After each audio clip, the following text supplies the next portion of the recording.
Alright, up next is I went ahead and took the gearbox out on the 46 blower. So the gearbox sits in here, sits in the snowblower or something like that. It's got a roll pin right here that you have to take out. There's three bolts that you have to take out, look like this. They're pretty stuck in there. The only reason I took it out is I wanted to go ahead and change the fluid because I don't know how long this thing's been sitting outside. The fluid actually doesn't look too bad. It's very, very dark. So I mean that's not good, but I'm just going to let it sit here and drain for a little bit. And after it's drained for a little while, I will put new GL5 in it and call it good. You can see how the bottom of it has kind of been pitted out a little bit due to, or at least I think you can. You can see how the bottom's been pitted out by all the salt and everything that it's probably moved over the years.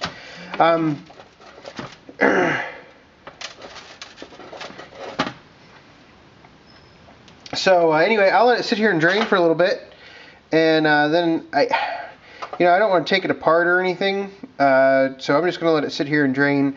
I might flush it with a little bit of gear lube or something, just swish it around and stuff. Maybe I don't know. I might spray some brake clean in there and swish it around a little bit, just to try to get as much stuff out as possible. So I'll let it do that. Then I'll come back and I'll show you what else I've done. Alright, so I just got done adding my GL5 lube to the gearbox. To check the oil in the gearbox, you actually have to screw the dipstick all the way in. So you screw it all the way in, and then you can pull it out. And it should be between the two hash marks there, which it is. So got oil back in the gearbox, so I'm happy about that. Now I can get the gearbox back into the blower itself. Maybe I'll do a video showing that. I don't want to get this too tight, but I want to get it tight enough that it doesn't come out. So after the gearbox, I've also inspected the bearing on the sprocket, because you have to take that apart to get the gearbox out.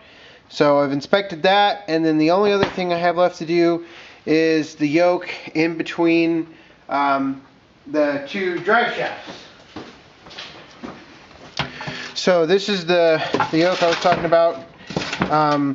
It just goes in between the drive shaft coming out of the gearbox and going into the blower.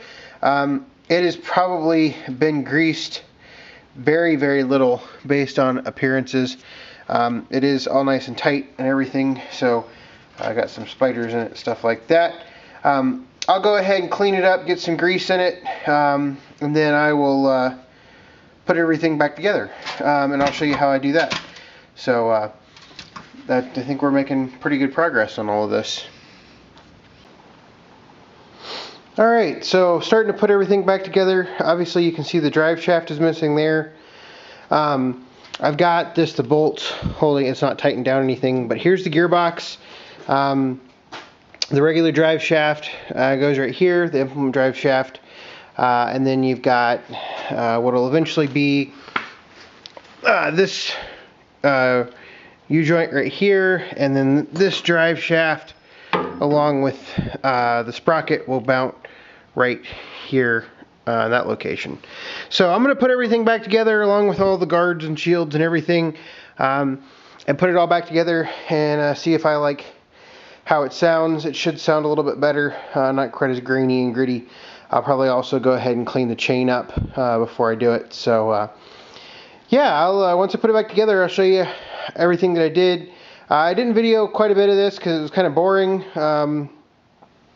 Not really much to talk about. The only other thing I did is I pulled the cylinder off here, pulled the ends off of the hoses, and I drained all the fluid out of the cylinder, so there's there's very little hydro fluid in there right now, mostly because I don't want anything in that contaminating what's in my machines. So I did a video on that a while back. The only other thing I did was I took the cylinder off right here, took the ends off of the lines, and I just worked the ram back and forth and drained all of the hydro fluid out. Mostly because I don't want any contamination that might be in that cylinder from sitting around somewhere else to be in my machines. So just kind of precaution on my part. I did a video on that a while back when I got the blade for the 1445, so I really didn't think there was a need to do that again. You certainly don't have to do it because, I mean, you realize you're probably mixing a pint or less of fluid with, a couple gallons for the most part. So not really all that important. A filter will catch anything that bad, but something I just do. So anyway, I'll get this thing put back together, and we'll see how she turns over. And if it sounds a little bit better than it did before, it should. Typically when I do this to blowers, they sound a little bit better than they did. Just some fresh lube and stuff like that. Alright, it's all put back together. Got the drive shaft back on. I just got that wired up right now because that's about the easiest way to do it. Got the chute angle cover back on, and then got the chain cover back on. I also greased the chain. That took a little bit of doing just because it was a little dry to begin with. I don't think I need to do anything on the front here. For the time being, I checked the shear bolt and everything. I may do something about this bend over here at some point in the future, but I think I'll just leave it be right now. I may get like a drift cutter or something like that, put a little stronger bar over there or something, but that's about it. So I think in all respects it's ready to go. Now I get to put it on a shelf until next winter.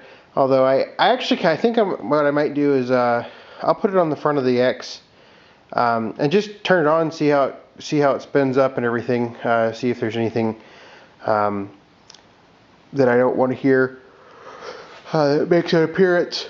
So I think that's it for the snowblower for right now. Now I can turn my attention to working on the tiller. So anyway, thanks for watching.